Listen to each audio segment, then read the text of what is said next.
Yeah, sure, Carrie. So, the underlying philosophy behind, all the rules and regulations that you mentioned was that voice and data calls had to be segregated. So, in that sense, that voice calls in a BPO, or what are referred to as OSPs, should not mingle with voice over IP calls that take place through the data network. And you know this is a very legacy kind of issue, in especially in today's world, because a lot of times we don't really differentiate between the two. If you're unable to reach someone on phone, you just give that person a WhatsApp call. So those lines have been completely blurred.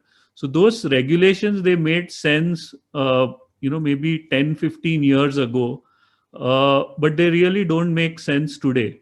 Plus, you had all these onerous regulations that you mentioned, of having an EPABX machine in India, and then you have to register for each entity separately. You have to file network diagrams, and all of it just added to the compliance burden. So, what has been done with this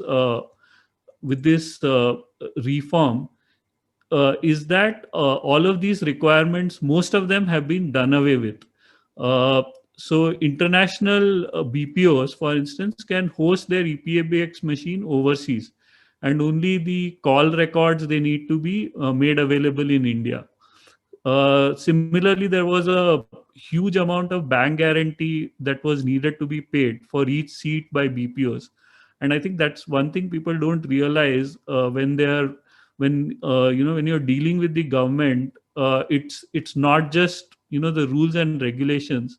The amount of money that you need to put up as deposits, in the name of compliance, they itself can hit your cash flow pretty hard, because that money is then locked up with the government. It doesn't earn any interest, but you still have to provide for it, either from cash from operations, or your money that you could have invested elsewhere, and so on.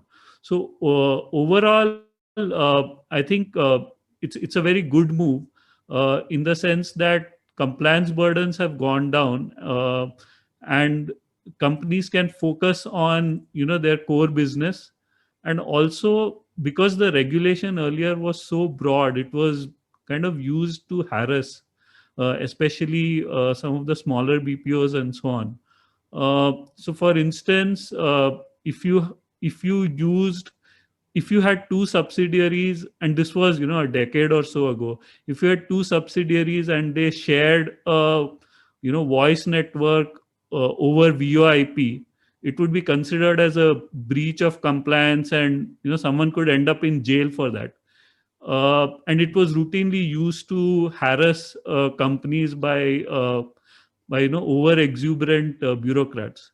So overall, good move. But I think probably next they should look at SEC regulations, which in itself, as Ashish would also agree, are quite onerous themselves in terms of compliance, and also very, very impractical in the way they've been drafted.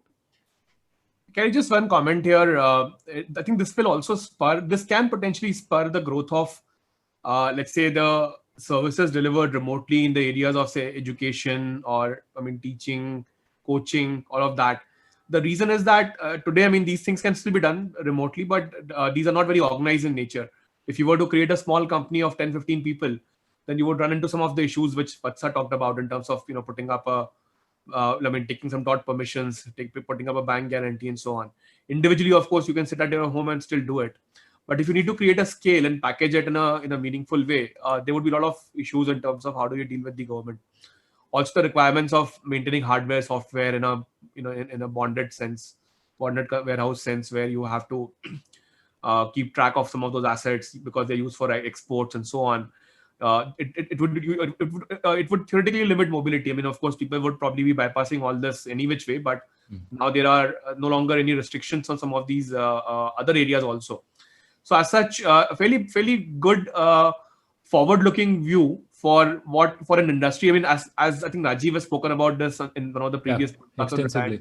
but when the 5G really hits the market, some of these services can see a very sharp uptake from India. So this is like in advance of that happening. We are still 2-3 years away, definitely at the minimum. Right. So it's a good decision in advance.